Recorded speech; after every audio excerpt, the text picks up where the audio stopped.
അസ്സലാമു അലൈക്കും വറഹ്മത്തുള്ളാഹി വബറകാതുഹു. എല്ലാവർക്കും സുഖമാണെന്ന് വിചാരിക്കുന്നു. ഈ അടുത്ത് എനിക്ക് കുടുംബമായിട്ട് UAE-യിൽ നിന്നും ഉംറയ്ക്ക് പോകാനുള്ള അവസരം ഉണ്ടായി.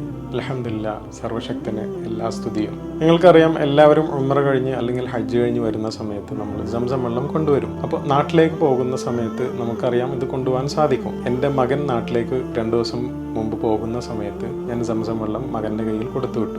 സാധാരണ രീതിയിൽ ക്യാനിലോ അല്ലെങ്കിൽ ഈ സ്ക്രീനിൽ കാണുന്ന രൂപത്തിലുള്ള പ്ലാസ്റ്റിക് കവറിലാണ് നമ്മൾ സംസം വെള്ളം കൊണ്ടുവരിക.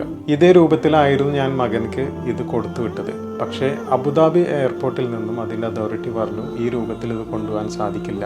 ഒന്നുകിൽ നിങ്ങൾ ലഗേജ് പാക്ക് ചെയ്യുന്ന പോലെ ഒരു കാർട്ടൺ ബോക്സിൽ അത് പാക്ക് ചെയ്യണം, അല്ലെങ്കിൽ എയർപോർട്ടിൽ നിന്നും 60 ദിറംസ് കൊടുത്തിട്ട് നിങ്ങൾ ഇത് പാക്ക് ചെയ്യേണ്ടി വരും. അതുകൊണ്ട് നിങ്ങൾ സംസം വെള്ളം നാട്ടിലേക്ക് കൊണ്ടുപോകാൻ ഉദ്ദേശിക്കുന്നുണ്ടെങ്കിൽ അത് വീട്ടിൽ നിന്ന് തന്നെ ഒരു കാർട്ടൂണിൽ പാക്ക് ചെയ്യുക, അല്ലെങ്കിൽ എയർപോർട്ടിൽ നിന്നും